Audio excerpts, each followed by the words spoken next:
sport is like the national pastime. That's But in true. the Philippines, some might say that pageantry is the pastime. That's true. You know what? In the Philippines, we have pageants all over the places. Yes, we have pageants in the barangay, in school, national, local. That's why we really love Miss Universe.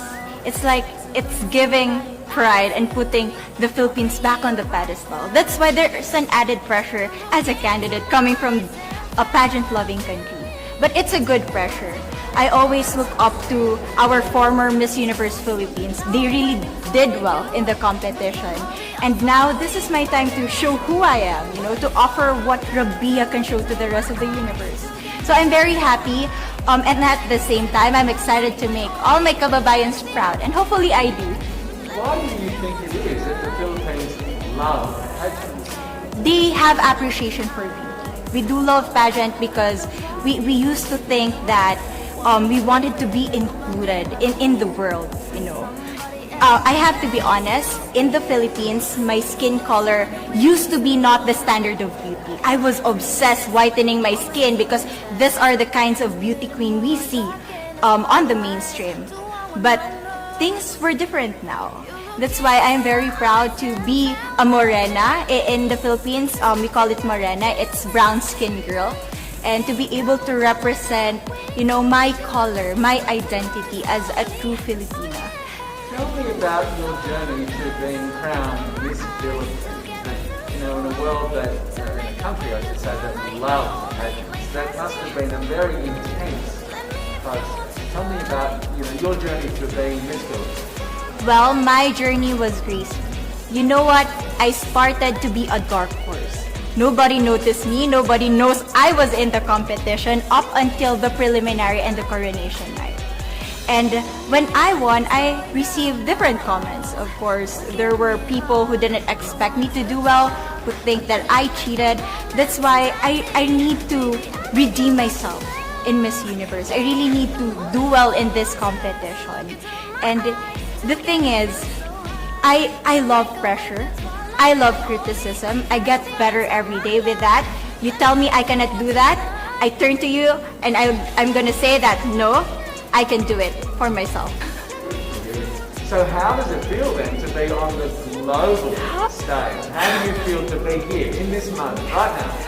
It's crazy, but I'm overwhelmed with the support, not just from the Filipino community, but also from Thailand, Latin countries who do appreciate me as a candidate, as a person.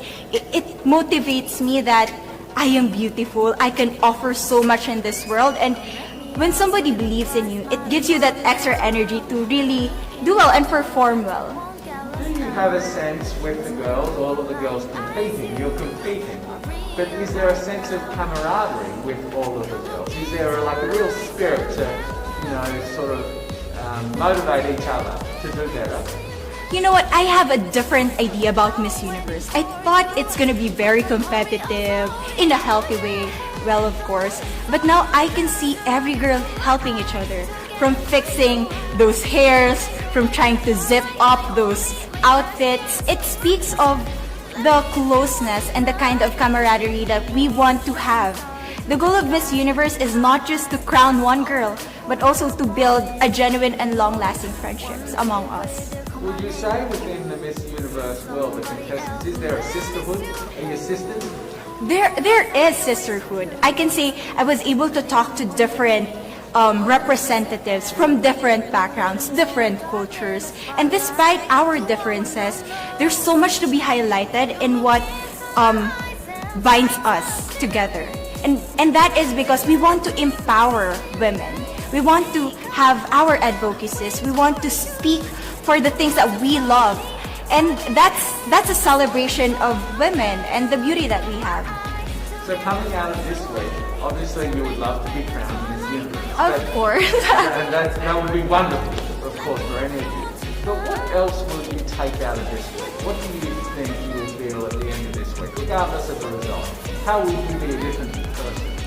It's the growth and the development that I was able to have during preparing for this dream. I will be honest, there was a moment that I lost my identity. because I was put under pressure. I was in that position in which I feel like I'm not good enough. I'm not a good representative of my country, but I was able to bounce back stronger. And if I was able to do that for Miss Universe, I will be able to do that in life. That is my greatest takeaway from Miss Universe. Okay, so Philippines have a huge amount of fans. Yes. I want you to give us a little bit of a message to the fans here and at home. But send a message. What would you say to all the fans in the Philippines? To all my fans from the Philippines and from all over the world, maraming salamat po. Thank you so much for loving me and for believing in me. It means a lot to somebody who is so naive in this industry, who has no idea how to become a beauty queen on the first day of my journey. But because of your love and support, I was able to be the woman that I am today. And regardless of the result, I may or I may not win the crown, but one thing is for sure, I'm gonna make you all proud.